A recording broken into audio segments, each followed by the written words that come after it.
and welcome to Straight Onto Disney, a Disney deep dive and analysis podcast, where each week I, your host Jonathan, takes a deep dive into the history of each Disney film and the legacy that they left behind. I'd like to remind you that you can follow me on Instagram at Straight Onto Disney Pod, and you can email me your thoughts at straightontodisneypod@gmail.com. Hello and welcome to this week's Straight Onto Disney Pod, where I'm going to be diving into my thoughts on the Mundo Pixar Experience that I went to at the beginning of May. But before I dive into that, I'm going to just dive into a few little bit of mousekeeping that's been happening over the last few weeks. So, the Toy Story 5 premiere in London was last Thursday, and the lucky and bro, there's always a little bit of mousekeeping to attend to. So, the Toy Story 5 London premiere was last Thursday. The Toy Story 5 UK premiere was last Thursday, and the lovely Olivia rubbed up. There's always mousekeeping to attend to. The Toy Story 5 UK premiere was last Thursday, and the lovely Olivia rubbed up ready over on the This Debate podcast was able to go to the premiere, and it looked like a full-on blast. So hopefully it's going to do incredibly well. And from Trinklets, I'm hearing about some of the scenes in the film, it's going to be a tearjerker. And as always, I've been a champion of doing choice. As always, as you know from the podcast, I've always been a champion of Toy Story 5 and the way that they were going to tell this story that is so relevant to today's children and today's target audience. So I've always been one for the fact that this film definitely has a presence and is so relevant to today's times. There's been a few construction updates with the temple in the Indiana Jones ride over in Tropics of America that's started ramping up. There's been beams put in place for the Monsters Inc. coaster, new stuff in Pista Peak. So really, we're just doing the normal construction at the moment. There's not been too much news other than the Taylor Swift rumors floating over Toy Story 5.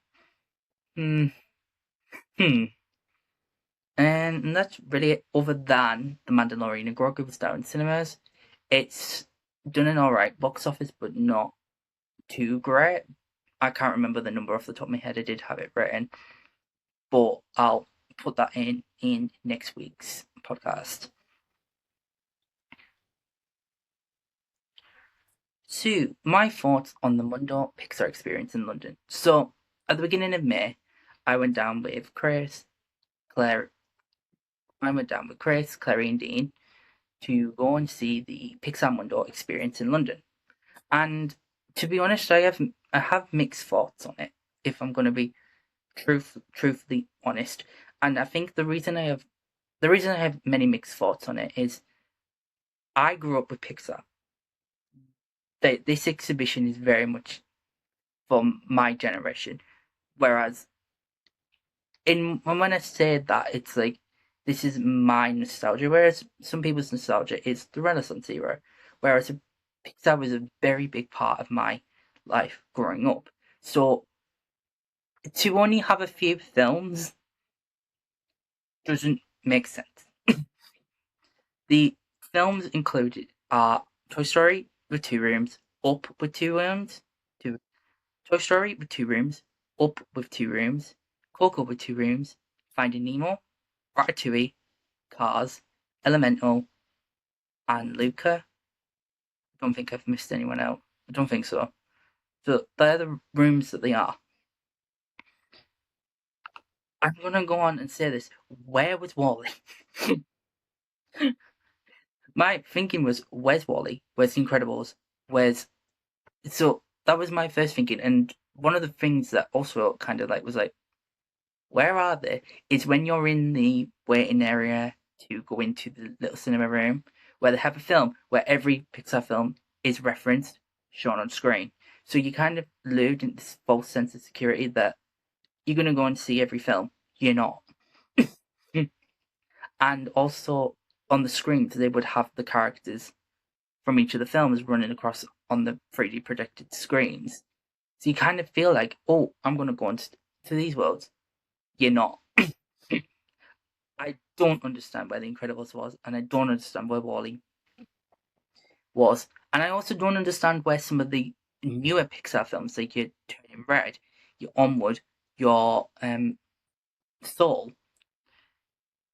Oh, there was also an Inside Out room. I'd forgotten about that. So you're like, where are those? I'm surprised those newer films weren't there, because obviously a lot of the general audience that are going to go to this are more likely to have seen those films than they have the older ones, which is totally understandable because those are the films that they've grown up with. But the fact that they're not there is a really big indicator of what's going on here. So I kind of was like, where's that in sense of the mixedness of it? And I kind of feel like it was a very big missed opportunity here for audiences. And yes, this the Mundo, for when I say it was a missed opportunity, I know that this exposition I know that this exhibition has been touring across every country for most. Well, it's been touring across many countries for a number of years now. However, 2026 now, it's the 40th anniversary of Pixar. I kind of, my thinking of when I first saw that this was coming, without ever seeing anything of previous ones. So my inkling was, oh, it's going to be a step through Pixar's history, and you're going to see each of the different type of films, how they were crafted, the history behind them films, and then being able to step into those worlds. So you would see how they crafted from page to screen, and you kind of don't get that. It's kind of, you kind of go to a room, here's a bit of info on a blackboard that nobody even reads, and then you're straight into a room. And I kind of feel like it's a real missed opportunity to explore the history of each of films as well, and how they were crafted. Maybe a little touch on Circle 7. Obviously, when I get to the Pixar animated films, we'll be diving into Circle 7. But it kind of felt like, here's a film, take some photos, move along. And that's not to say it wasn't a wonderful experience, because the rooms are incredibly detailed. Like, enormous amount of craft has gone into these rooms, and you cannot take away from that the amount of work that has gone into crafting these rooms. I just feel like there's something missing that allows it to stand out on itself a bit. And it kind of would have been cool to have your A113 dotted around some of the rooms. Maybe even, it kind of feels like there was a lot, the interactivity of it was like stripped back, because you couldn't even touch things, which is totally understandable why you cannot touch things. But you've got small young kids running around a lot of the time because they don't really want to be stood taking photos. Maybe having meet and greets with characters could have been something that they could have done, and also like had small little activities that you could do in different rooms that would help enhance the younger audiences wanting to go more. Like having some colouring in, having some little cars things in the cars room, like having the orbs in the inside out room move and change, and you could put one in. You could put your core memory. You could put a core memory into the wall. Maybe that might not have worked, but something like that could have just really helped with some of these rooms, because you kind of feel like you're like walk, take some photos, great, move along, and it kind of feels like that, and it kind of feels like there's not a lot of thought for interactivity, and I understand that because it's an experience. You wanted to take photos with these iconic films and characters and stepping into these worlds. However, it does feel like some of the time you were like, oh, quick fall, get out. Like, it could have been cool if Randall's invisibility form would move and change in the Monsters Inc. room. And I would swap that for Remy's shadow. Yeah. So this kind of is a bit of a spoiler. If you're expecting to see the protagonist of Ratatouille in the Ratatouille room, Remy is not in the room. Emil's in the room, but Remy, no. which is totally pointless, and I don't understand it. What it kind of felt like, where is this character? So you kind of understand why it is frustrating at times for like older fans, and it's also kind of like this is a very good marketing strategy for Pixar in terms of younger audiences don't gravitate towards your Wall-E, your Up, your Ratatouille to an extent that audiences gravitate towards your Toy Story, your Cars, etc. And that's understandable because they're the franchises that they've built the pedestal of the Pixar franchise, but the Pixar company. You can understand it to a point. However, having rooms dedicated to Wall-E, to Ratatouille, which they do have a Ratatouille Up rooms, it allows these younger audiences to be like, what is this? To be curious and then go and find these films on Disney Plus. And similar way with the newer films to older audiences. And it's a really interesting thing that you don't feel that like that with this, and it is an interesting thing. I also do think that the gift shop was incredibly overpriced, especially for how much tickets are. And there's not really too much in there, to be honest, that you can't find. There's not like a lot of exclusive merch that you can't find anywhere else. But I do find it really interesting that you kind of like. There was something that they could have done here. They could have had your A113s hidden throughout rooms. You could have had the Pizza Planet truck somewhere hidden. Like, maybe it could have been cool if they'd had like a cafeteria or somewhere. Pizza Planet. Like, you could have had a room. I know Toy Story already had 2 rooms, but you could have had a Pizza Planet room where it was a bit like arcades, and you could, well, even in the Toy Story room, you could have had a grabber machine where the toy aliens would come out, would move up and down for kids to.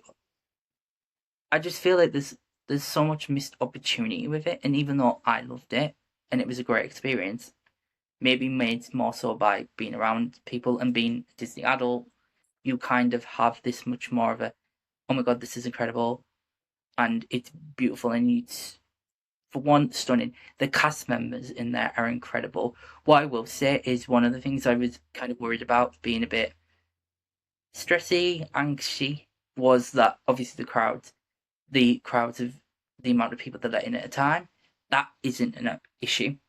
100% not an issue. And one of the things that I thought they'd try and shepherd you to move on from certain things, but they allow you to take your time in certain things to get the photos that you want and then move on. So it doesn't feel rushed. It doesn't feel like that. So that's something I'm really grateful for as well, being an anxious person and obviously the stick.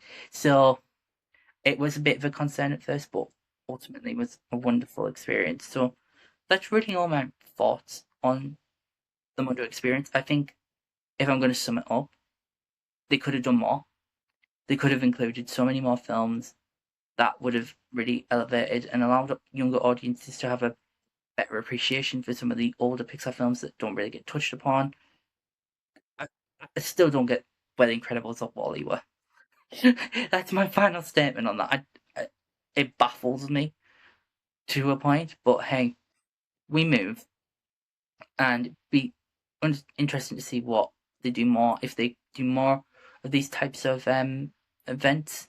And I just feel like even some of the newer films, like not Eternals, Elemental, was kind of like a little room, a bench, then you move on, which I just feel isn't great, especially for a film that's so relevant to younger audiences.